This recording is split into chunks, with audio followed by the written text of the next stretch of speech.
모든 것은 조용히 시작되었다.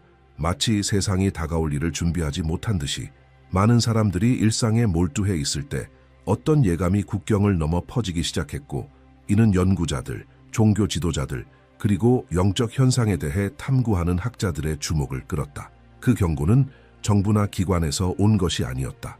대륙을 가로지르는 긴박함을 담은 단 하나의 분명하고 단호한 목소리에서 비롯되었다. 그 메시지는 인도 출신의 젊은 예언자 아비갸 아난드의 이름이 조용한 논의 속에서 다시 언급되면서 점점 힘을 얻었다. 어떤 이들에게 그것은 수많은 예언 중 하나에 불과했지만, 다른 이들에게는 한국의 미래에 대해 지금까지 나온 어떤 예고보다도 중요한 시작점처럼 느껴졌다. 그는 어릴 때부터 세상을 다르게 바라보았다. 어린 시절부터 전문가들조차 놓치는 패턴들을 인식했다. 다른 이들이 규칙을 외울 때 그는 자연의 움직임, 사회적 흐름, 그리고 멀리 떨어진 사건들을 연결하는 보이지 않는 주기를 분석했다. 그가 가진 특별한 감수성은 고대의 해석 방법으로 그를 이끌었고, 그것은 변화가 일어나기도 전에 깊은 변화를 암시하는 신호들을 보게 만들었다. 많은 이들은 어떻게 그렇게 어린 나이에 수백만 명에게 영향을 줄 변화들을 예측할 수 있는지 이해하지 못했다. 그러나 시간이 지나자 그의 조용한 통찰이 가진 정확성은 주목을 받기 시작했다. 전통적인 예언자들과 달리 아비갸 아난드는 말을 아끼며 먼저 관찰하는 태도를 유지했다. 그리고 마침내 침묵을 깼을 때 그의 말은 즉각적인 반향을 일으켰다. 보이지 않는 체스판 위에서 형성되고 있는 세계적 긴장에 대해 말했을 때도 그랬고, 거대한 강대국들을 뒤흔들 경제적 움직임을 경고했을 때도 그랬다. 그리고 이제 다시 그의 시선은 지도의 특정한 지점을 가리켰다. 제국도 아니고 재건을 꿈꾸는 쇠퇴한 나라가 아니었다. 그것은 한국이었다. 도전과 재건의 역사를 가진 땅, 정치나 경제를 넘어서는 힘이 움직이는 장소. 아비갸는 한국이 결정적인 주기를 곧 지나게 될 것이라 말했다. 내적, 외적 압력이 한 시점에 몰리며 한국 민중의 마음에서 예기치 못한 움직임이 나타날 것이라고 예고했다. 그에 따르면 그것은 처음에는 극적인 사건으로 보이지 않을 것이다. 조용히, 거의 눈치채지 못할 방식으로 시작될 것이며, 마치 피부를 스쳐 지나가지만 주위 온도를 바꾸는 바람처럼 작지만 국경을 넘어 퍼져나갈 변화가 될 것이다. 그 기원조차 이해되기 전에 이미 경계를 넘어버릴 것이다. 이 경고가 주목받은 이유는 그것이 직접적인 위협이 아닌 변화에 대한 이야기였기 때문이다. 그는 한국을 영적, 사회적, 문화적 차원이 얽힌 어떤 것의 출발점으로 보았다. 그에 따르면 이 나라에는 오랫동안 잠들어 있던 어떤 힘이 올바른 때를 기다리고 있었다. 그리고 그 힘은 정치 무대나 전통적인 논쟁이 아닌 평범한 사람들로부터 시작될 것이라 했다. 그것은 수년간 쌓여온 도전들에 대한 집단적 응답일 것이었다. 많은 이들이 그 메시지를 해석하려 했지만 단 한 가지는 분명했다. 그 움직임은 바로 이곳에서 시작될 것이라는 그의 확신이었다. 어릴 적부터 그의 예언은 일관성과 정확성을 지녔다는 이유로 연구 대상이 되었다. 가장 회의적인 독립 연구자들조차도 그의 예측이 맞아떨어지는 사례들을 문서화하기 시작했다. 아비갸의 이름은 인간 행동을 연구하는 학자들, 국제 분석가들, 그리고 아시아의 영적 공동체들 사이에서 점차 회자되기 시작했다. 세계 정세에 대한 그의 새로운 통찰이 나올 때마다 그는 한국이 단순한 일시적 위기를 넘어서는 어떤 더 큰 변화를 일으킬 수 있는 희귀한 요소들을 축적하고 있다고 강조했다. 마치 여러 개의 주기가 같은 지역 위에 정렬되고 있는 듯했다. 세월이 흐를수록 이 패턴은 더욱 뚜렷해졌다. 외부의 긴장은 커졌고 국민들은 논리적인 설명을 넘어서는 해답을 찾기 시작했다.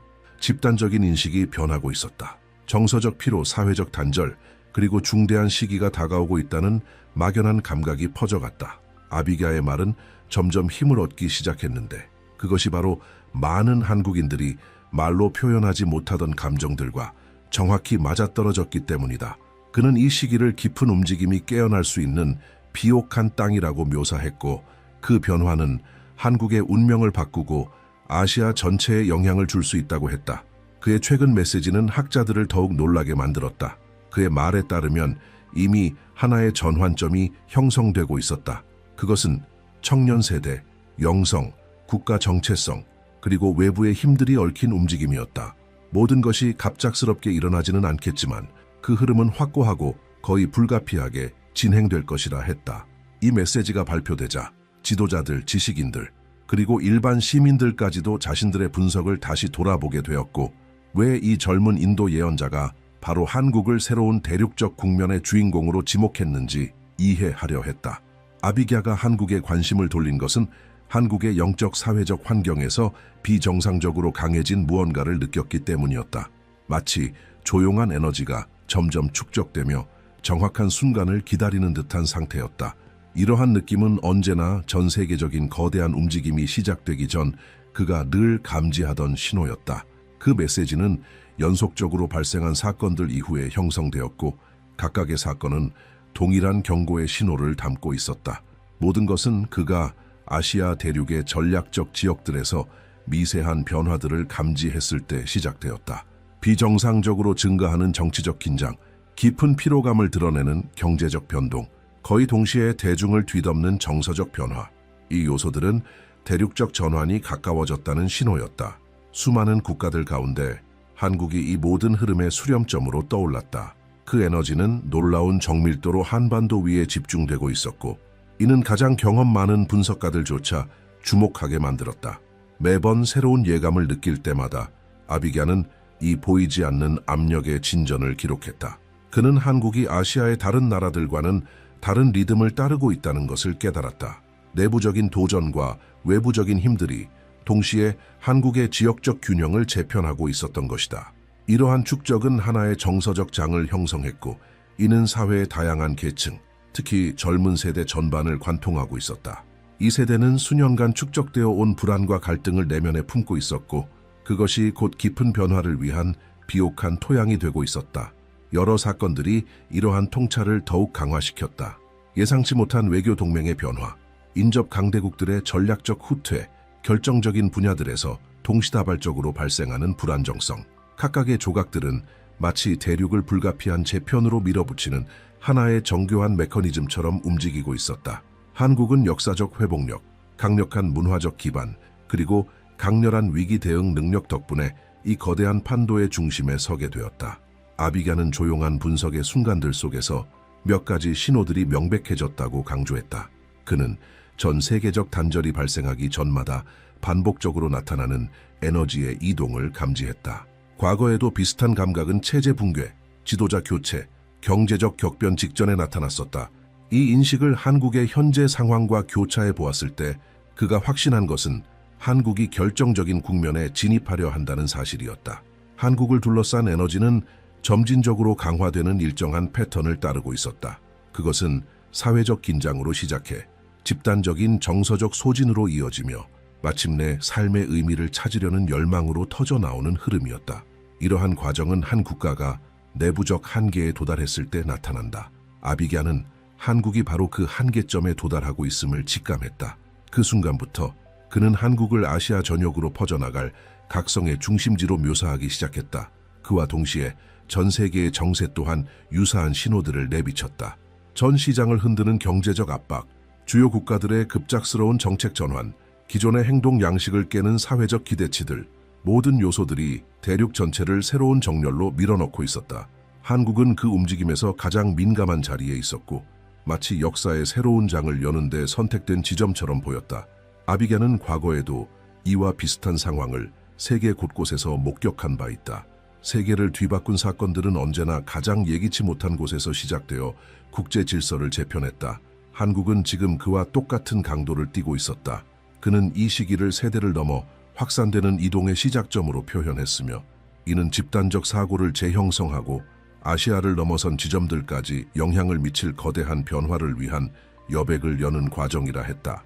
이러한 계시는 주변에서 벌어지는 사건들에 의해 더욱 설득력을 얻었다. 명확한 이유 없이 증가하는 군사적 긴장, 중심 국가들조차 흔들리는 경제적 취약성, 새로운 정체성을 갈망하는 사회운동의 성장. 이 모든 요소들은 더 큰 재편의 흐름을 가리키고 있었고, 그 중심에서 한국은 결정적인 역할을 맡은 핵심 주체로 떠오르고 있었다. 아비갸가 한국을 거대한 전환을 위한 선택된 지점으로 묘사했을 때 많은 이들은 그가 단지 내부적인 변화만을 말하는 것이라 여겼다. 그러나 그가 본 것은 국경을 넘는 것이었다. 한국은 전 세계적 긴장, 경제적 피로, 그리고 대륙을 조용히 뒤덮는 영적 움직임의 중심에 서 있었다. 그곳에서 일어나는 일은 결코 고립된 것이 아니었다. 모든 것이 서로를 끌어당기며 하나의 충격선으로 연결되고 있었다. 그는 한국이 희귀한 잠재력을 지닌 땅이라고 단언했다. 군사력이나 강압 없이도 다른 나라들의 방향을 바꿀 수 있는 국가. 그 힘은 다른 곳에서 비롯되었다. 국민의 강렬한 감정 에너지, 혼돈 속에서도 빠르게 반응하는 능력, 그리고 전 대륙에 스며드는 문화적 영향력. 아비갸는 이 조합을 조용히 시작되어 세계가 위기에 빠질수록 규모가 커지는 변화의 토대라고 설명했다. 한편 여러 강대국에서 불안정의 징후들이 감지되기 시작했다. 갑작스러운 시장 폭락, 치솟는 부채, 외압 속에서 결정된 듯한 정부 정책들, 무너지지 않을 것 같던 국가들의 내부 동요. 아비갸는 이 모든 것을 계산된 침묵 속에서 바라보았다. 그는 거대한 시스템들의 취약성이 하나의 재배치를 위한 공간을 만들고 있으며 그 중심에 한국이 영적, 전략적 지도로 떠오르고 있음을 보았다. 이번 위기는 즉각적인 폭발이 아니라 축적된 피로에서 비롯된 것이었다. 조용한 균열들, 무대 뒤의 잡음들, 겉보기엔 사소한 사건들이 더 큰 흐름으로 이어지고 있었다. 아비갸는 이 일련의 현상을 형성 중인 시기에 가장 중대한 단계의 시작으로 해석했다. 그리고 이 시나리오는 한국을 전 세계가 주목하는 국가로 만드는 틈을 열 것이라고 했다. 그의 관찰은 정치나 경제를 넘어 인구의 행동으로까지 이어졌다. 사회적 불안의 증가, 해답을 향한 집단적 갈망, 설명할 수 없는 무게를 짊어진 듯한 국민들의 감정, 그리고 명확한 방향을 찾으려는 열망. 아비갸는 이러한 분위기를 그가 예언했던 움직임을 깨우는 필요한 동력으로 보았다. 온 나라가 감정적 전환 상태로 진입하고 있었으며 이는 피로와 희망이 교차하는 경계선 위였다. 그는 이 단계를 작동 지점의 시작이라 불렀다. 한 나라가 이 지점에 도달하면 작은 자극 하나가 연쇄 반응을 일으킬 수 있다. 사람들은 그간 무시하던 신호들을 인식하기 시작하고 지도자들은 더욱 빠르게 결단을 내린다. 청년층은 분위기 변화에 더욱 민감해지고 모든 것이 더 강렬하게, 더 분명하게, 더 긴박하게 다가온다. 한국은 정확히 이 지점에 진입하고 있었다. 바로 이 환경 속에서 아비갸는 다음 세계 경제 위기가 한국을 직접적으로 강타할 것이라 경고했다.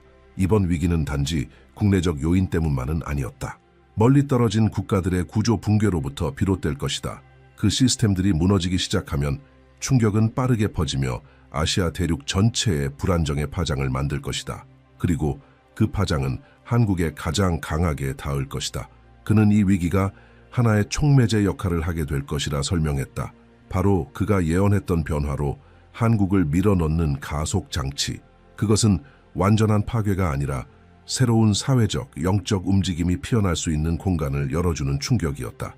경제의 약화는 국민들로 하여금 예상치 못한 곳에서 지지를 찾도록 만들 것이며 그 과정 속에서 사람들은 극한의 순간에 한 국가를 지탱하는 진정한 기반이 무엇인지 되돌아보게 될 것이다. 아비갸는 많은 국가들이 이번 위기를 낮은 저항력으로 맞이하게 될 것이라 보았다. 그들은 빠르게 힘을 잃고 무너질 것이었다. 그러나 한국은 다르게 반응할 것이라고 예측했다. 어려운 시기에 발휘되는 국민적 결속력은 언제나 빠른 대응을 이끌어냈고 그는 이번에도 그러한 결속이 훨씬 더 큰 움직임의 기반이 될 것이라 믿었다. 대륙 전체를 흔들 수 있는 움직임. 그는 또한 이번 위기가 숨겨진 취약성들을 드러낼 것이라고 지적했다. 과부하된 시스템, 외면해왔던 부채, 오랫동안 누적된 내부 긴장. 이 모든 것들이 수면 위로 떠오르면 한국은 자신의 진로를 바꿀 수 있는 결정의 순간에 마주하게 될 것이었다. 아비갸는 이 시점을 집단적 각성을 가능케 하는 문이 열리는 결정적 순간으로 보았다. 한국에 쌓여가던 압력은 많은 이들이 예상했던 것과는 전혀 다른 효과를 만들어내기 시작했다. 그것은 나라를 마비시키는 것이 아니라 오히려 내부에서부터 확산되는 강력한 충동을 만들어냈다. 거리, 대학, 공동체, 그리고 디지털 공간까지. 이전에는 방향 없이 살아가던 사람들이 조용한 부름을 느끼기 시작했다. 뭔가 곧 일어날 것이라는 설명하기 어려우나 무시할 수 없는 집단적 기대감. 아비갸는 이 움직임을 자신이 예언했던 각성의 시작이라고 묘사했다. 그 각성은 가장 눈에 띄지 않는 곳들에서 시작되었다. 깊은 정서적 피로를 안고 살아가던 젊은이들이 세상을 다른 시각으로 바라보기 시작했다. 어려움의 무게는 그들을 꺾지 않고 오히려 정치, 경제, 문화적 유행을 넘는 진정한 답을 찾게 만들었다. 그들은 국가가 이제 전혀 다른 형태의 힘을 요구받는 시기로 들어섰다는 것을 본능적으로 느꼈다. 모든 것이 무너질 듯한 순간 내면에서 솟아나는 힘, 그 세대의 에너지는 조용한 변화의 연료가 되어가고 있었다. 이 변화는 거창한 연설이나 대규모 시위에서 비롯된 것이 아니었다. 아주 작은 행동들 속에서 피어났다. 빠르게 번져나가는 대화들, 즉흥적으로 열린 만남들, 본능적으로 형성된 작은 모임들, 영성에 관심 없던 이들조차 의미, 목적, 방향성에 대해 이야기하기 시작했다. 마치 보이지 않는 곳에서 불씨 하나가 피어올라 자발적으로 나라 전체를 타고 퍼져나가는 듯했다. 아비게아는 이 확산을 전적인 집중 속에서 지켜보았다. 그가 예언한 예언 중 가장 민감한 지점에 도달했음을 알았기 때문이었다. 그리고 바로 이 순간 그는 예언의 가장 수수께끼 같은 부분을 밝혔다. 하나의 인물, 종교 기관에 속하지 않고 공직도 맡고 있지 않으며 전통적인 지도력의 이력조차 없는 존재. 이 인물은 매우 평범하게 등장한다. 보통 사람들 사이에 섞여 특별할 것 없이 일상을 살아간다. 처음에는 아무도 주목하지 않는다. 하지만 그가 입을 열 때 분위기가 변한다. 주변의 공기가 무거워지고 사람들의 행동이 즉각적으로 달라진다. 그 말의 힘은 기교나 설득이 아닌 영적 권위에서 비롯된다. 아비게아는 이 인물을 설명함에 있어 학자들을 흥미롭게 만들 만큼은 구체적이면서도 성급한 해석을 피할 수 있을 만큼은 유연하게 묘사했다. 그는 이 인물이 주목받기 위해 나타나는 것이 아니며 나라도 감정적으로 한계점에 도달했을 때, 그 문이 열릴 때 등장한다고 했다. 이 지도자는 하나의 촉매제가 된다. 이미 내면에서 변화 직전의 경계에 서 있던 사람들에게 의식, 용기, 성찰을 일으키는 불꽃. 그는 약속을 내세우지 않는다. 전략도 없다. 그는 단지 존재로 도달한다. 이 무명의 지도자는 즉각적인 반향을 불러일으킨다. 수많은 사람들이 모여들기 시작한다. 그것은 선전도, 조직된 시스템도 아닌 자연스러운 끌림이었다. 사람들은 그의 말을 들어야 한다는 부름을 느낀다. 주변의 분위기는 일종의 긴박감으로 가득 찬다. 이 인물이 처음으로 공개적으로 입을 여는 순간 마치 온 나라가 숨을 멈춘 듯한 정적이 감돈다. 메시지는 단순하다. 그러나 오랫동안 닫혀 있었던 이들의 마음을 정면으로 두드린다. 많은 이들이 이 지점을 예언의 가장 놀라운 부분으로 여긴다. 위기와 사회적 피로에 짓눌린 한국이 아무도 기대하지 않았던 곳에서 힘을 발견하는 순간, 아비게아는 이 움직임이 사원이나 교회 같은 종교 공간에 국한되지 않는다고 강조했다. 그것은 세속적인 공간을 가로지르며 오랫동안 신앙을 거부해왔던 청년들을 끌어당기고 해답을 찾는 걸 포기했던 어른들을 흔들며 정서적으로 지쳐있던 집단들에게 희망의 불씨를 다시 피워낸다. 이 각성은 국가 정체성을 재정렬시키는 흐름이 된다. 날이 갈수록 그 에너지는 커져만 갔고 한반도에서 형성되고 있는 새로운 영적 분위기가 그것을 밀어올렸다. 이 지도자의 초기 메시지는 국경 너머까지 반향을 일으키기 시작한다. 아시아의 이웃 국가들이 주목하기 시작한다. 스스로의 위기를 겪고 있던 지역들은 한국에서 일어나고 있는 무언가 다른 현상을 감지한다. 이 움직임은 힘을 얻으며 더는 외면할 수 없는 흐름이 된다. 그것은 영화 같은 기적도 눈부신 현상도 아니다. 그 힘은 집단 정서에 미치는 영향력에서 나온다. 사람들의 행동, 선택, 말, 그리고 우선순위가 달라진다. 한국 내부에서 형성된 이 움직임은 이제 경계를 넘어서기 시작했다. 젊은 세대들 사이에서 시작된 각성은 더 이상 국내에 머물지 않았다. 그것은 충분한 힘을 얻게 되었고 대륙을 넘어 확산되기 시작했다. 스스로의 갈등 속에 있는 인접 국가들에까지 도달한 것이다. 한국에서 흘러나오는 이 감정의 에너지는 보이지 않는 흐름처럼 확산되며 여러 지역의 인식을 바꾸기 시작했다. 기술과 문화의 강국으로만 인식되던 한국이 이제는 훨씬 더 깊은 의미를 가진 존재로 떠오르고 있었다. 그것은 다른 국가들의 결정, 대화, 방향성에까지 영향을 미치기 시작한 하나의 영적 사회적 기준점이었다. 일본, 중국 그리고 동남아시아 국가들 역시 이 변화를 감지했다.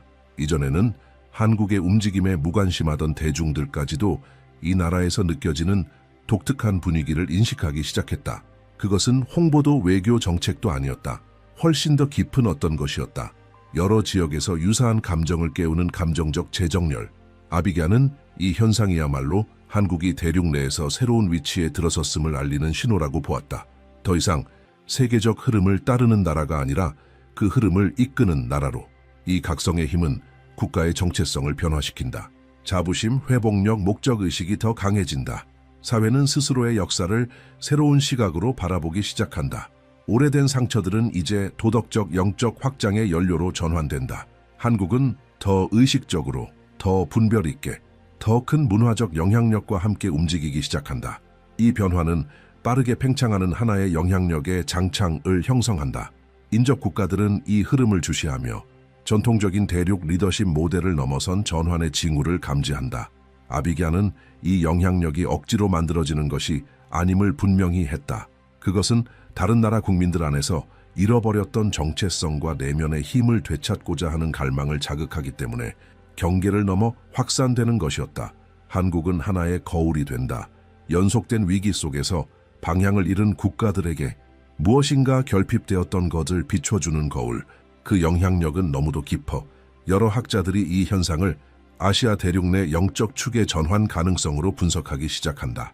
바로 이 확산의 흐름 속에서 아비갸의 예언 중 가장 섬세하고도 강렬한 부분이 모습을 드러낸다. 한반도의 미래, 즉 통일된 영토로서의 운명. 아비갸는 언제나 남북한의 분단을 단순한 정치적 갈등이 아닌 역사적이고 영적인 균열로 보았다. 이 분단은 단지 체제의 차이를 의미하는 것이 아니라 세대를 관통하는 집단적 트라우마를 상징하는 것이었다. 그리고 그에 따르면 이 트라우마는 곧 결정적인 국면으로 진입하게 될 것이었다. 남한에서 일어나고 있는 영적 각성은 간접적이지만 실질적인 방식으로 북한에도 영향을 주기 시작하고 있었다. 국경 인근 지역에서는 작은 징후들이 나타나기 시작했다. 조용한 방식으로 진리를 찾는 소규모 집단, 외부 정보가 은밀히 유입되는 현상, 외부 콘텐츠에 노출된 북한 청년들의 변화된 태도. 이러한 정서적 흐름은 북한 체제의 경직된 구조 안에 작은 균열을 만들어내고 있었고, 아비갸는 이것을 불가피한 과정의 시작으로 해석했다. 그는 두 가지 시나리오를 제시했다. 내부 압력에 의한 점진적 변화, 혹은 집단적 정서 붕괴로 인한 급격한 붕괴. 두 경우 모두 그는 한 가지 사실만큼은 확신했다. 한반도의 분단은 오래 지속되지 않을 것이라는 점. 통일은 정치적 합의나 외교적 전략의 결과가 아니라 양국을 가로지르는 영적 변화의 자연스러운 결과로 나타날 것이라고 했다. 남한에서 등장한 무명의 지도자는 이 과정에서 상징적 목소리로 작용한다. 그는 협상에 참여하지 않으며 외교적 무대에도 서지 않는다. 그의 역할은 단 하나, 영감을 불어넣는 것, 대중의 상상 속에 하나의 한반도라는 비전을 심어주는 것. 그가 건드리는 것은 정부가 다루기를 꺼려하는 영역이며 시스템이 두려워하는 지점이다. 민중이 집단적으로 변화의 열망을 품기 시작하면 어떤 견고한 구조라도 흔들리기 마련이다. 아비갸는 통일이 군사력이나 외부 개입에 의해 이루어지지 않을 것이라고 명확히 밝혔다. 그것은 북한 내부에서 자발적으로 발생하는 정서적 소진의 결과로 일어날 것이다. 남한에서 피어오른 희망의 기류가 너무 매력적으로 느껴져 더 이상 외면할 수 없게 될 때, 북한 내의 조용한 집단들이 더 이상 두려움보다는 호기심이 앞서는 순간, 그렇게 체제 내부에서부터 약화가 시작될 것이다. 그 붕괴는 외부 힘으로 막을 수 있는 것이 아니라 오직 변화만이 대응할 수 있는 내적 소모에서 비롯된 것이다. 통일된 한국은 아비갸가 보기에는 아시아 대륙 전체의 변화를 상징하는 하나의 중심적 사건이 된다. 그것은 아시아가 새로운 주기로 진입했음을 알리는 결정적 신호이다. 군사력이 아닌 영적 힘이 중심이 되는 시대, 오랜 시간 압박 속에 살아온 민중이 자신 안에서 방향을 찾기 시작하는 시대, 그리고 그 중심에 한국이 서게 되는 것이다. 전 세계가 주목하는 새로운 기준점으로서 이러한 한국의 각성은 단지 영적 사회적 차원에 머물지 않고 정치적 방향으로 확장되기 시작했다. 인접 국가들은 이 움직임을 감지하고 서로 다른 방식으로 반응했다. 어떤 나라는 기존의 입장을 강화했고 또 어떤 나라는 조용한 전략 수정에 들어갔다. 아시아는 서서히 재편되고 있었다. 마치 각국이 새롭게 떠오른 한국의 위상에 맞추어 스스로를 조정하는 듯한 흐름. 아비갸는 이 변화를 대륙 역사상 가장 민감한 단계 중 하나의 시작으로 보았다. 특히 중국은 점차 그 영향력의 약화를 드러내기 시작했다. 내부적 긴장, 경제적 피로, 사회 통제의 어려움이 겉으로 드러나며 많은 이들이 생각했던 것만큼 견고하지 않음이 드러났다. 이러한 취약성은 중국이 지역 내 내러티브를 주도하는 힘을 약화시켰고 그 틈에서 한국이 도덕적 문화적 대안으로 떠오르기 시작했다. 감정적으로 불안정해진 대중은 새로운 안정의 상징을 원했고 그 중심에 한국이 있었다. 한편 일본은 다른 경로를 택했다. 내부 정치권의 압박은 국가로 하여금 보다 강경하고 단호한 태도를 취하게 만들었다. 군사력 강화에 대한 논의가 다시 떠오르고 태평양에서의 영향력 확대를 모색하는 흐름이 생겼다. 그러나 이러한 재배치는 오히려 긴장을 불러일으켰고 주변국들 사이에서는 오래된 야망이 되살아나는 것에 대한 경계심이 커지고 있었다. 이런 국면에서 한국은 상반된 이미지로 등장했다. 일본이 경직된 방향으로 나아가는 사이 한국은 균형의 상징으로 강화되고 있었던 것이다. 러시아는 빠르게 심화되는 분열에 직면해 있었다. 내부 갈등, 정치적 불확실성, 인구의 피로감은 국가의 전략적 역량을 약화시키고 있었다. 이 취약성은 북아시아 지역의 지정학적 구도를 뒤흔들었고 이전에는 불가능했던 대화의 문이 열리기 시작했다. 아비갸는 이 현상을 역사적 기회로 보았다. 거대 강국이 균형을 잃을 때 중소 국가들이 대륙 재편의 핵심 주체로 부상할 수 있는 길이 열린다. 집단적 각성으로 강화된 한국은 바로 그 자리에 위치해 있었다. 한미 관계 역시 변화의 국면을 맞고 있었다. 더 이상 단순한 군사적 보호 동맹으로만 인식되지 않고 기술, 에너지, 디지털 보안과 같은 전략 분야로의 협력 확대가 예견되었다. 이 분야들에서 한국은 핵심적인 역할을 하게 되고 양국은 외부 압력에 직면한 협력 파트너로 더 긴밀히 연결될 것이었다. 이 관계는 의존이 아니라 공동의 비전 속에서 작동하는 협력으로 자리 잡게 된다. 아비갸는 이를 새로운 세계 질서 속 핵심 퍼즐 조각으로 간주했다. 이처럼 여러 힘이 움직이는 가운데 아시아 대륙은 점차 재편되기 시작했다. 한국은 더 이상 중간자적 위치에 머물지 않고 협정과 동맹, 글로벌 인식에 영향을 주는 주도국가로 부상하고 있었다. 하지만 이 부상에는 막대한 책임이 따랐다. 아비갸는 모든 상승에는 그에 상응하는 위험이 동반된다는 점을 분명히 경고했다. 그리고 그 위험의 핵심은 바로 내부로부터 시작된다고 했다. 그는 한국 사회 내부의 분열이 지금까지 이룬 모든 것을 무너뜨릴 수 있다고 경고했다. 이념 간 충돌, 세대 간 갈등, 반복되는 양극화는 정서적 취약성을 심화시킨다. 만약 이 분열이 더 깊어진다면 국가는 각성을 지속할 수 있는 통합의 힘을 잃게 된다. 아비갸는 이를 모든 역사적 전환을 따라다니는 그림자라 표현했다. 상승은 집단의 결속에서 오고 몰락은 감정의 분열에서 시작된다. 또 다른 경고는 국가적 자만에 관한 것이었다. 아비갸는 빠른 성취는 언제나 위험한 감정을 자극한다고 말했다. 과도한 자부심은 곧 장벽이 되어 국민이 영적 운동을 지탱하는 겸손함으로부터 멀어지게 만든다. 한 국가가 도덕적 책임감을 잃게 되면 그 나라는 다른 문화의 마음을 움직이는 정서적 영향력 또한 잃기 시작한다. 한국은 매일의 선택 속에서 결정해야 한다. 더 높은 목적에 봉사할 것인가? 아니면 피상적인 야망에 휘말릴 것인가? 그는 또한 정체의 위험도 언급했다. 영적 각성이 강렬하게 시작되었을지라도 그것이 자동으로 지속되는 일은 없으며 끊임없는 돌봄이 필요하다고 했다. 이 각성의 에너지는 연대, 성찰, 용기, 그리고 국민 간의 진심 어린 교류를 통해 계속 재생되어야 한다. 지금의 한국은 아시아 전체가 주목하는 기준점이 되었고 이로 인해 책임도 커졌다.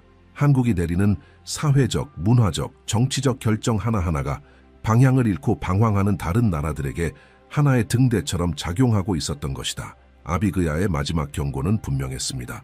그는 운명이 자동으로 이루어지는 것이 아니라고 말했습니다. 한 나라는 부름을 받을 수 있지만 그 부름 안에 머무르기 위해서는 항상 경계하고 감정을 절제해야 합니다. 한국은 매우 드문 기회를 눈앞에 두고 있었습니다. 세대를 다시 정의하고 대륙 전체에 영향을 미칠 수 있는 순간이었습니다. 나라가 통합을 유지한다면 깨어남의 힘을 간직하고 전례 없는 글로벌 영향력의 시대로 나아갈 수 있습니다. 그렇지 않다면 다른 강대국들을 약화시킨 동일한 위기에 휩쓸려 기회를 잃게 될 것입니다. 이로써 예언은 완성됩니다. 아비그야가 전한 여정은 한국을 아시아 역사상 가장 강렬한 시기 중 하나의 주인공으로 자리매김하게 합니다. 내적 변화, 대륙적 영향력, 그리고 국민의 미래에 대한 책임.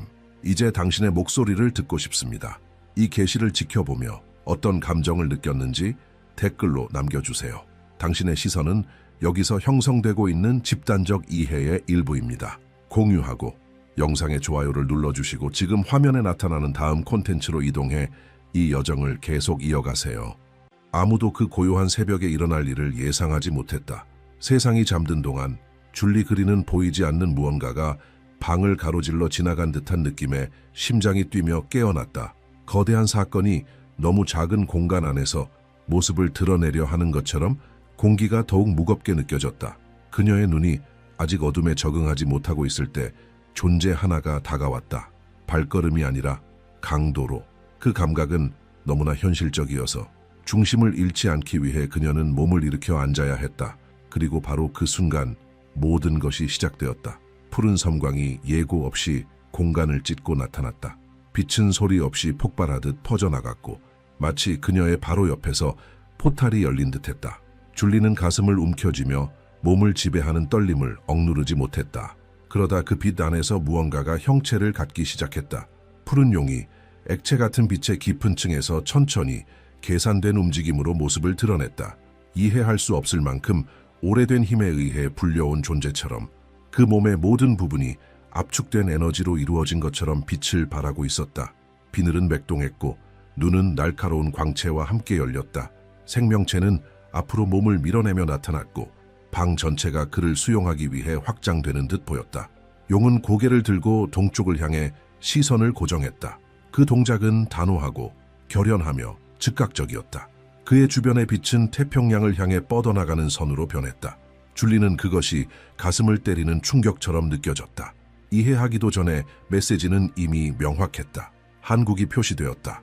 일본도 거대한 무언가가 작동하기 시작한 것이다. 장면이 바뀌었다. 줄리는 바다를 보았다. 무언가가 안에서 밖으로 밀어내듯 물이 갈라지고 있었다. 용은 그 틈을 통과해 세상을 뒤흔드는 듯한 힘으로 깊은 곳에서 솟구쳐 올랐다. 수면은 수천 갈래로 찢어졌다. 생명체는 무음의 포효와 함께 물 위로 솟아올랐고 그 충격파는 수평선까지 퍼져나갔다. 그의 움직임 하나하나가 어두운 하늘에 퍼지는 푸른빛의 흔적을 남겼다. 그 존재는 태평양 위를 날아 한국 땅을 향해 곧게 뻗은 빛의 기류를 발사했다. 그것은 하늘을 가르는 직선이었다. 마치 지도 위의 특정 지점을 정확히 표기하는 듯했다. 해석의 여지 따윈 없었다. 의심도 없었다. 한국은 마침내 풀려나는 어떤 거대한 사건의 중심에 있었다. 그 사실이 줄리를 물리적으로 강타했다. 그녀의 몸은 떨렸고 숨은 끊어질 듯 흔들렸다. 그때 용은 고개를 돌려 일본을 바라보았다. 빛은 두 개의 선으로 갈라졌다. 두 방향, 두 운명, 에너지의 띠가 한국과 일본을 연결하며 마치 새로 놓인 레일처럼 이어졌다. 줄리는 그 순간 그것이 움직임을 의미한다는 것을 이해했다. 접근, 재구성. 그녀는 그 광경에서 벗어나려 했지만 공간이 허락하지 않았다. 용이 다시 한번 전진했고 푸른 빛이 시야 전체를 삼켰다. 방이 사라졌다. 주변 세계도 사라졌다. 오직 그 형상이 전부였다. 그는 날개를 펼쳐 에너지의 파동을 뿜어냈고 그것은 대양을 가로질러 거의 외과적 정밀함으로 한반도에 도달했다. 줄리는 그 파동을 실질적인 밀침처럼 느꼈다. 줄리는 비틀거리는 걸음으로 집 안을 돌아다녔다. 가슴은 여전히 떨리는 듯했고 심장은 계속 진동했다. 그녀는 그 일을 혼자 간직할 수 없다는 것을 알고 있었다. 그것은 너무 크고 너무 강하며 분명한 목적지를 가지고 있었다. 한국은 이 사실을 들어야 했다. 일본도 이해해야 했다. 세상은 준비되어야만 했다. 다음 새벽은 기이한 침묵을 가져왔다. 마치 이 세상이 아직 인간의 감각으로는 감지할 수 없는 무언가를 듣고 있는 것처럼. 줄리는 가슴에 누르는 압박감에 눈을 떴다. 푸른 용의 환영은 여전히 그녀 안에서 맥동하고 있었고 그 충격은 조금도 줄지 않았다. 그녀가 숨을 가다듬으려 애쓰던 그 순간 방 안의 마른 금속 소리처럼 딱 하고 울리는 소리가 퍼졌다. 위에서 들려오는 듯한 마치 보이지 않는 구조물이 갈라지는 듯한 소리였다. 그 소리는 또 다른 영상의 연속이 시작됨을 알렸다. 이윽고 빛은 강도를 더하며 떨리기 시작했고 무언가가 경계를 넘으려는 듯한 긴장이 느껴졌다. 갑자기 빛이 불규칙한 형태로 벌어졌고 공간 자체에 균열이 생긴 듯했다. 오래된 문이 풀린 느낌이었다. 줄리는 그 소리가 멈출 수 없는 순환의 시작임을 직감했다.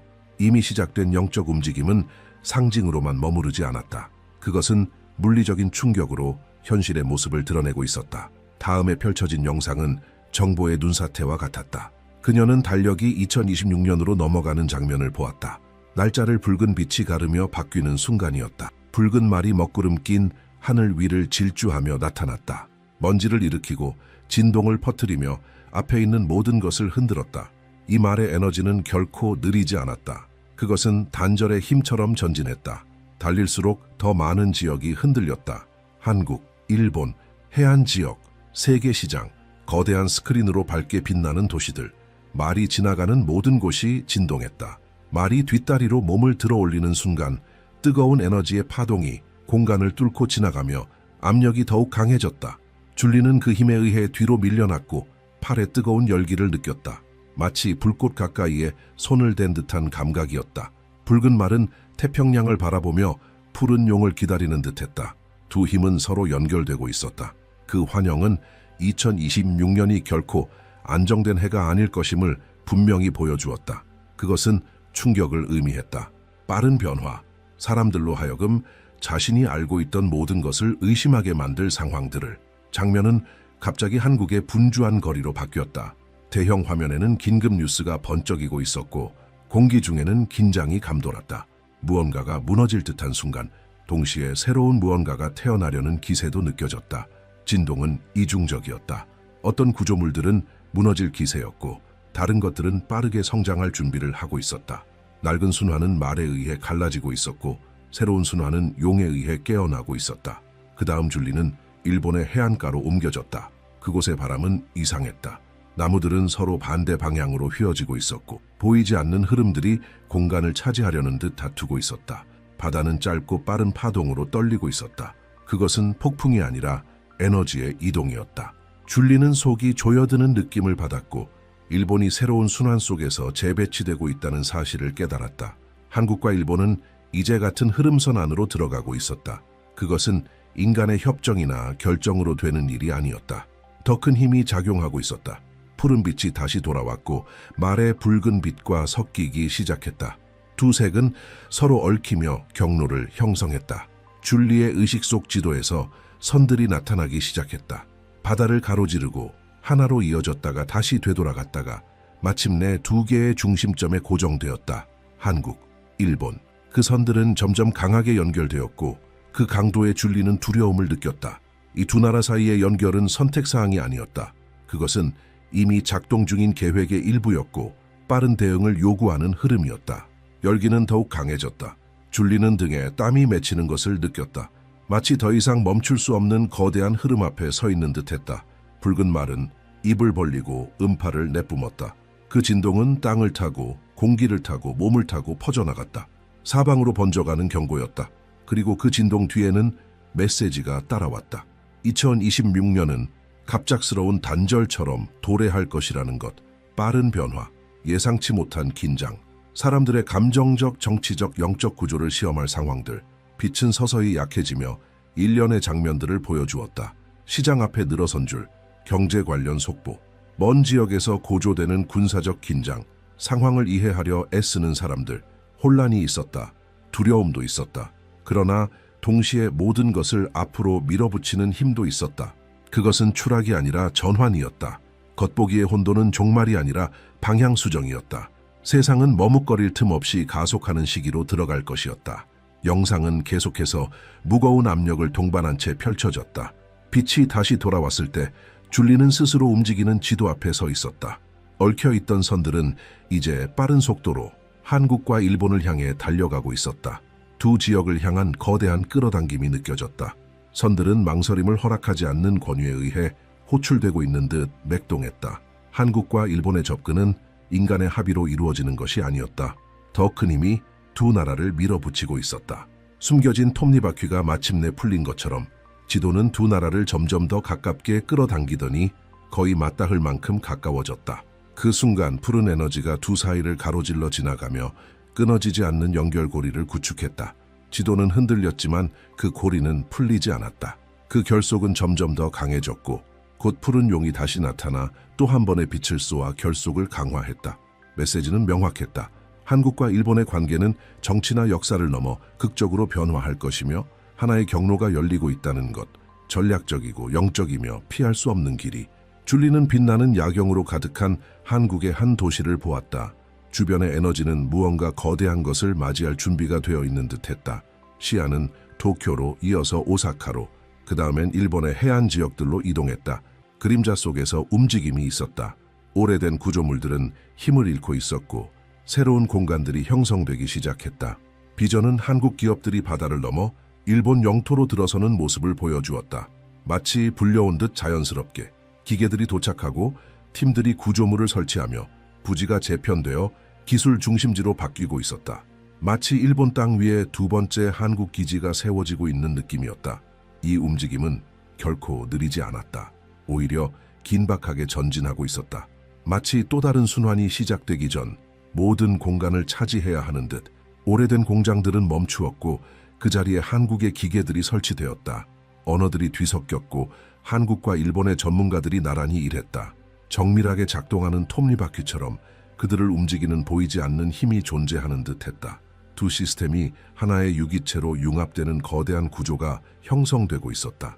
비전은 계속되었고 놀라운 장면들이 이어졌다. 일본의 도로에는 한국 번호판을 단 트럭들이 끊임없이 흐르고 있었다. 창고들이 재정비되고 항만에는 첨단 기술이 담긴 컨테이너들로 가득했다. 모든 것이 하나의 준비 과정처럼 보였다. 두 나라의 접근은 더 이상 개념이 아닌 실천이었다. 건설, 확장, 재구성, 이 흐름은 더 이상 멈출 수 없는 통합의 단계로 접어들고 있었다. 줄리는 일본의 지도가 옅은 색으로 재구성되는 장면을 보았다. 그 외곽선은 부드러워졌고 마치 새로운 추진력을 받아들일 준비를 하고 있는 것 같았다. 한국 쪽에서는 푸른빛이 더욱 강해지고 있었고 두 지역이 정렬되는 순간 비전은 폭발적인 빛으로 가득 찼다. 연결이 유효했다. 순환은 활성화되었다. 한일 간의 접근은 이제 명확한 지침이 되었다. 그 다음 장면에서 숫자 2027이 강렬하게 등장했고 그 위로 푸른 선이 빠르게 내려오며 표식을 남겼다. 푸른 용의 에너지가 그 숫자를 타고 흐르며 두 번째 단계의 시작을 알리고 있었다. 이어진 비전은 일본 도시들이 한국으로부터 대규모 투자를 받는 모습을 보여주었다. 건물들이 빠른 속도로 들어섰고 비어있던 부지들은 금속 구조물로 채워지며 대륙의 새로운 단계를 떠받칠 기둥처럼 솟아오르고 있었다. 이 움직임은 단지 경제적인 것만이 아니었다. 훨씬 더 깊은 무언가가 있었다. 푸른 에너지가 일본 전역을 가로지르며 전략적 지점들에 고정되고 있었다. 마치 모든 포인트가 완전한 정렬을 위한 준비를 하고 있는 듯했다. 한일 간의 흐름은 점점 속도를 더해갔다. 에너지의 경계선은 서서히 사라지기 시작했고 두 나라 사이에는 눈에 보이지 않는 통로가 영구적으로 활성화되는 듯한 강렬한 왕래가 감지되었다. 그리고 비전은 2028년으로 넘어갔다. 일본 내 한국의 확장은 더욱 커졌다. 기업들은 늘어났고 새로운 협약들이 잇따라 체결되었다. 각 도시마다 첨단 구조물들이 형체를 갖춰갔다. 일본의 땅 자체가 한국과 협력하기 위해 재구성되고 있는 듯했다. 변화마다 목적이 있었고 움직임마다 명확한 방향이 있었다. 무작위는 존재하지 않았다. 가장 강렬한 장면 중 하나에서 줄리는 일본의 산악지대에 거대한 기계들이 설치되는 모습을 보았다. 산업용 로봇, 대형 3D 프린터, 밤낮 없이 가동되는 생산 라인. 한국은 자신의 건설력과 연구력을 확장하기 위해 일본을 자연스러운 연장선으로 활용하고 있었다. 보안 기지, 자국 기반의 확장. 이 이미지는 두 나라가 수세기 동안 따로 걸어왔지만 이제는 필연과 운명에 의해 연결되었음을 분명히 보여주었다. 그 순간 용이 다시 나타나 양국 상공에 날개를 펼쳤다. 빛이 한국과 일본 위로 동시에 내려와 두 지역을 함께 빛나게 했다. 용으로부터 뿜어져 나온 힘이 이 융합을 더욱 강화하고 있었고 마치 모든 것을 전진시켜도 좋다는 허락을 내리는 것 같았다. 이 과정은 더 이상 되돌릴 수 없었다. 비전 속에서 제2동방기지의 구축은 완료된 것으로 나타났다. 정렬의 순환이 이제 뚜렷하게 드러나고 있었다.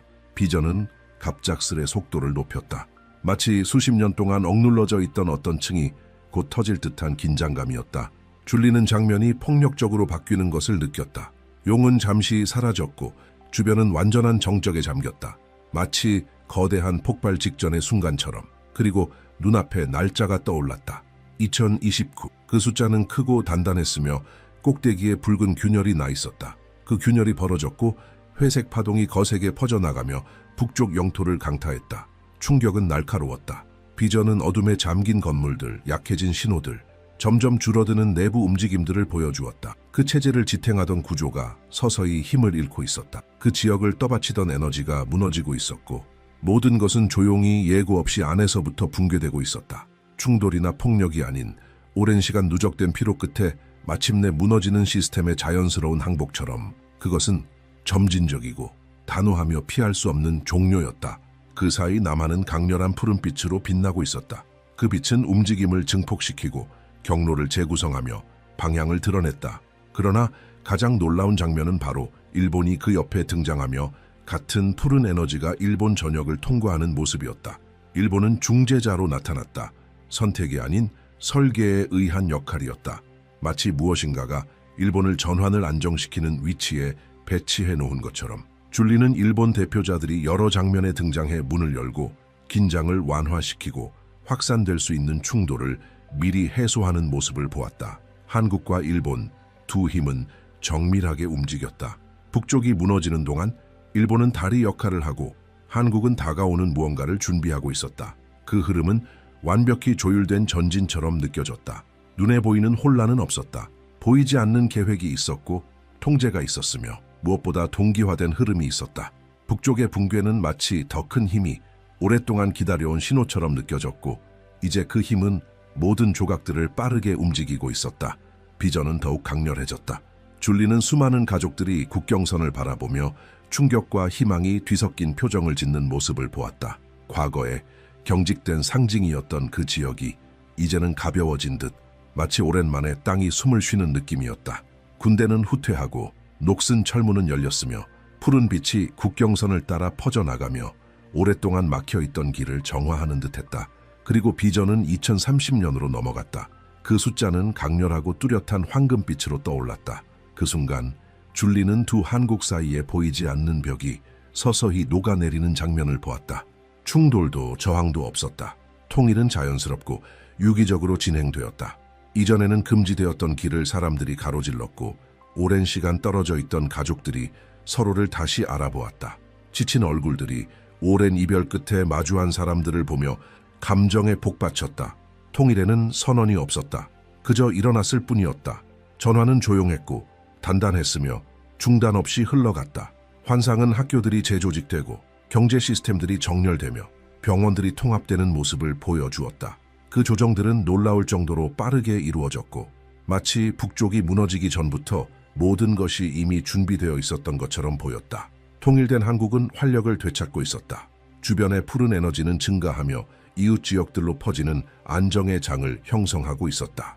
일본은 여전히 곁에 있으면서 이 전환의 결정적인 순간에 어떤 반대 움직임도 일어나지 않도록 보장하고 있었다. 줄리는 그러고 나서 인상적인 장면을 보았다.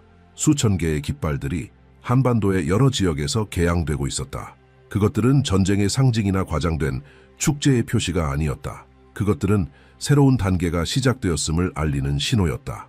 통일은 기정사실로 굳어지고 있었다. 되돌아갈 수 없었다. 푸른 용으로 시작된 그 순환은 이제 가장 강력한 국면으로 들어가고 있었다. 영상들은 점점 더 강한 힘으로 전개되고 있었다. 통일된 한국은 하늘에서 나선형으로 내려오는 푸른 빛의 비를 받고 있었고 그것은 반도를 이전에 존재하지 않았던 무언가로 변화시킬 단계를 알리고 있었다. 일본 역시 그 빛의 일부를 받고 있었고 마치 같은 원천에 직접 연결되어 있는 것처럼 보였다. 두 나라는 이제 용이 그려놓은 하나의 경로를 공유하고 있었고 그 경로는 새롭게 떠오르는 시대의 중심축이 되어가고 있었다. 그때 환상은 줄리를 얼어붙게 만든 하나의 세부 장면을 보여주었다. 한국의 땅이 정신적으로 확장되는 것처럼 보였고 마치 그 영토가 깊이를 얻는 것 같았다. 그것은 상징적인 이미지였지만 직접적인 의미를 담고 있었다. 통일은 반도의 내부 구조를 강화시키고 있었다.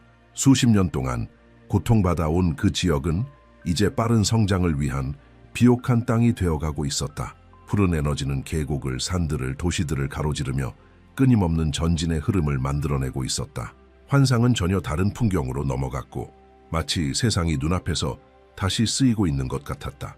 숫자 2032가 공중의 강한 섬광과 함께 나타났고 곧이어 통일된 한국의 윤곽이 짙은 푸른 빛으로 밝혀졌다.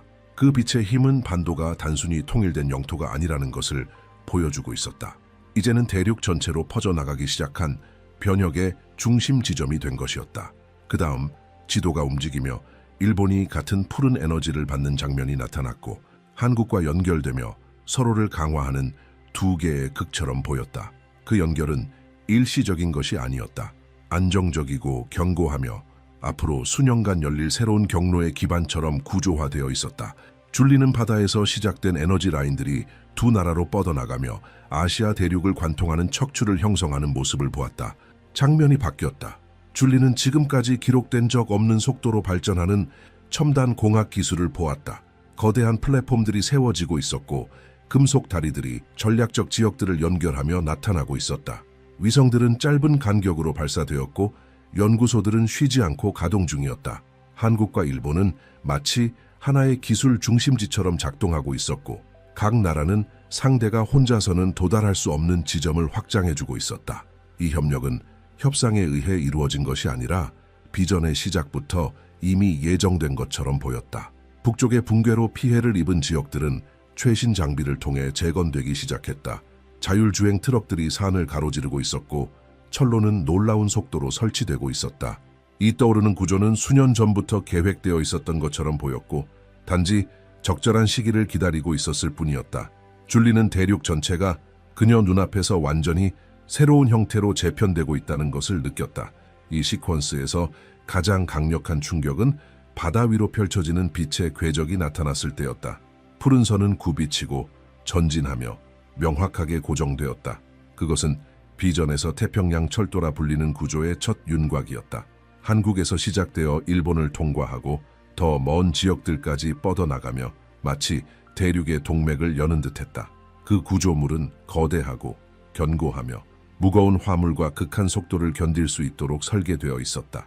다음 장면에서 줄리는 열차 객차들이 고가 선로를 따라 전진하는 모습을 보았다. 각 객차는 첨단 기술, 의료 장비, 에너지 시스템, 산업 부품들을 실고 있었다. 흐름은 끊기지 않았고 모든 것이 주저함 없이 조율된 방식으로 작동하고 있었다. 이 경로는 아시아 경제를 재편성할 배급 중심축이 되고 있었다. 비전은 공장들이 몇 초 만에 공급을 받고 도시들이 전례 없는 효율로 에너지를 공급받으며 잊혀진 지역들이 이 대륙 회랑에 의해 다시 생기를 얻는 장면을 보여주었다. 영상은 또한 철도 경로와 나란히 항해하는 자율 운항 선박들의 함대를 보여주었다. 그들은 컨테이너를 싣고 있었고 그것들은 완벽한 정밀도로 철로로 옮겨졌다. 한국과 일본은 해상과 육상의 이중 운용 라인을 만들어냈으며 시간을 낭비하지 않는 단일 시스템처럼 작동하고 있었다. 성장의 속도가 느껴졌다. 아무것도 느리지 않았다. 모든 것이 가속화되고 있었다. 그 다음 영상은 사람들의 초점을 맞추었다. 한국과 일본의 노동자들이 나란히 일하며 유사한 장비를 사용하고 통합된 프로토콜을 따르고 있었다. 새로운 사회적 기준이 형성되고 있었다. 통합이 있었고 리듬이 있었으며 끊임없는 움직임이 있었다. 그 결합은 수십 년 동안 기다려진 것이었으나 이제서야 완전한 형태로 존재할 수 있는 허가를 받은 듯한 느낌이었다. 줄리가 지도를 멀리서 바라보았을 때 한국과 일본은 쌍둥이 엔진처럼 작동하고 있는 것처럼 보였다. 한 지역에서의 움직임은 즉시 다른 쪽에서 반응을 일으켰다. 두 나라가 만든 척추 구조는 대륙의 나머지 부분에 에너지와 기술, 생산을 공급하고 있었다. 모든 것은 이 융합을 중심으로 회전하고 있었다. 비전은 곧 2033년으로 나아갔다. 그 날짜는 강렬한 빛과 함께 나타났다. 이 시점에서 대륙 횡단 경로는 완성되어 있었다. 태평양 철도는 이제 엄청난 속도로 장거리 구간을 통과하고 있었고 시간조차도 휘어지는 듯한 느낌을 주었다. 전체 도시들이 철도 근처에 새롭게 생겨났고 새로운 경로를 따라 시장들이 번영하고 있었다. 사람들은 한국과 일본을 오가는 것을 마치 같은 동네를 옮기는 것처럼 여겼다. 줄리에게 가장 인상 깊었던 장면은 이 구조가 세계에 어떤 영향을 주고 있는지를 본 순간이었다. 무역 노선이 방향을 바꾸고 있었고 국제 루트들이 재편되고 있었다. 아시아는 새로운 중심을 갖게 되었고 그것은 단단하고 지배적인 형태였다. 그리고 그 중심은 한국과 일본의 협력으로 이루어졌으며 그것은 용의 비전에서 시작되었고 북쪽의 조용한 붕괴로 더욱 강화되었다. 환상은 다시 강해졌고 숫자 2034가 단단한 빛과 함께 나타났다. 섬광이 안정되자마자 줄리 앞에 통일된 한국의 넓은 지도가 펼쳐졌다. 반도는 푸른 에너지로 둘러싸여 있었고 그 에너지는 하나의 연속적인 힘처럼 영토 전역을 흐르고 있었다. 그것은 단순한 번영이 아니었다. 문화적 확장, 증가하는 영향력, 국제적 존중이었다. 한국은 경제와 기술을 넘어 퍼져나가는 움직임의 중심으로 떠오르고 있었고 새롭고도 단단히 자리 잡은 존재로서 먼 지역들로부터 수용을 받고 있었다. 그 다음 환상은 아시아의 여러 지역이 이 문화적 진보의 물결을 받아들이는 장면을 보여주었다. 그 영향은 즉각적이었다. 한국의 콘텐츠들이 다른 나라의 주요 공간들을 차지하고 있었고 음악, 영화, 드라마, 문학작품, 사회적 움직임들이 힘을 얻고 있었다. 다양한 대륙의 사람들이 한국어 표현을 따라하고 전통을 받아들이며 가치관의 영감을 받고 반도에서 직접 온 문화적 기준을 참고하고 있었다. 마치 한국이 국경을 빠르게 초월하는 세계적 갱신의 중심에 놓인 것 같았다. 그 다음 장면은 훨씬 더 큰 무언가를 보여주었다. 금빛 에너지가 한반도 위로 내려오며 이미 존재하던 푸른 빛과 섞이고 있었다. 이 조합은 그 지역의 문화적 범위를 더욱 확장시켰고 대륙 전체로 퍼지는 영향의 장을 만들어냈다. 서울, 부산, 광주는 강한 빛으로 비추어졌고 문화 창조의 거점으로 기능하고 있었다. 다양한 이벤트가 생겨나고 있었고 예술가들은 국제적으로 인정받고 있었으며 통신기술은 한국의 세계적 존재감을 가속화하고 있었다. 일본은 그 옆에 등장하며 이 영향의 일부를 함께 받고 있었다. 두 나라는 참조의 중심지로 작동하고 있었다. 일본은 안정성과 운영의 정밀함을 강화하고 있었고 한국은 혁신, 창의성, 에너지를 공급하고 있었다. 이 두 힘의 융합은 완전히 새로운 문화적 기준을 만들어내고 있었다. 사람들은 두 나라를 자주 오갔고 젊은이들은 대륙 횡단 경로의 양쪽에서 공부하고 있었다.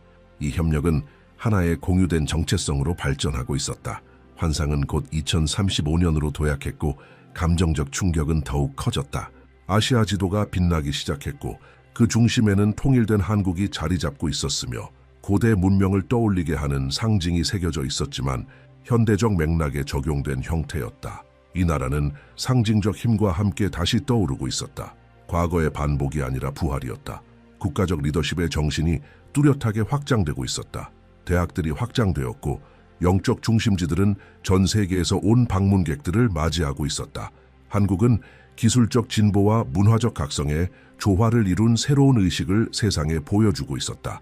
줄리는 전체 집단이 한국의 전통을 공부하고 언어를 배우며 오래된 역사를 되살리고 그 지식을 새로운 영역에 대한 영감으로 바꾸는 모습을 보았다. 나라를 흐르던 에너지는 움직임으로 전환되고 있었다. 한국은 예술, 혁신, 영성, 기술, 소통, 국제적 영향력의 기준점이 되어가고 있었다. 모든 것이 흩어져 있지 않았다. 다양한 분야에 동시에 영향을 미치는 조율된 전진이었다. 바로 그 순간 푸른 용이 다시 나타났다. 그는 한국 상공을 천천히 비행하며 태평양에서 시작된 모든 과정을 점검하는 듯한 움직임이었다. 용에서 뿜어져 나오는 빛은 통일된 반도를 단호하게 가로지르며 변화의 마지막 단계를 공고히 하고 있었다. 영상은 줄리의 고요한 새벽에 시작된 그 순환이 결정적인 지점에 도달했음을 보여주었다.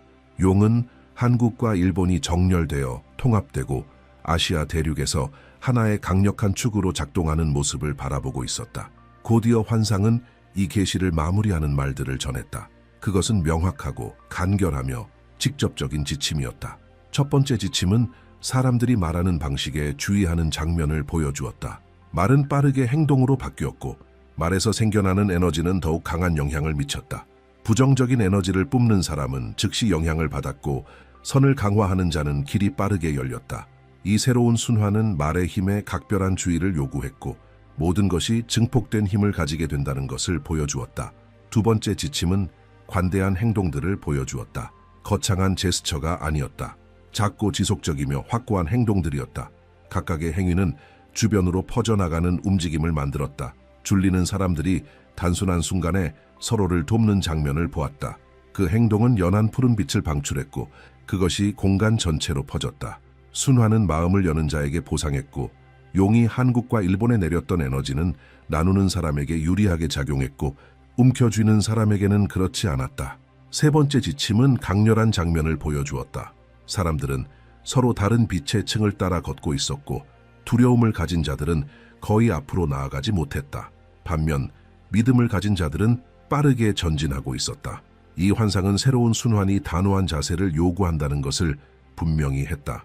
두려움은 길을 막았고 신뢰는 그것을 열었다.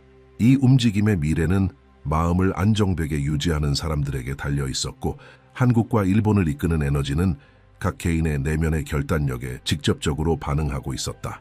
그 다음 환상은 사라지기 시작했다. 먼저 푸른빛이 약해졌고 이어 황금빛이 사라졌다. 마지막으로 용은 날개를 접고 태평양으로 잠수했으며 처음 나타났을 때와 똑같은 방식으로 물속으로 사라졌다. 마지막 충격은 조용했지만 절대적이었다. 순환은 완성되었다. 경고는 전달되었다. 한국과 일본의 길은 이미 정해졌다. 이제 해마다 나타날 그 전진을 막을 수 있는 것은 아무것도 없었다. 환경이 정상으로 돌아오면서 남은 것은 오직 계시의 메아리뿐이었다. 처음부터 재편성되는 대륙, 역사적인 통합, 강력한 문화적 확장, 그리고 이 순환을 강인하게 통과할 자를 결정할 세 가지 지침. 그 비전을 들은 모든 사람은 이제 그 운명의 조각을 지니고 있다. 각자가 느낀 것을 표현할 때 집단적인 충격이 나타난다. 인식을 나누는 것은 계시가 어떻게 퍼져나가는지를 이해하는 데 도움이 된다. 순환은 지금도 진행 중이다. 그리고 각자의 반응이 이 순환이 어떻게 계속될지를 결정한다.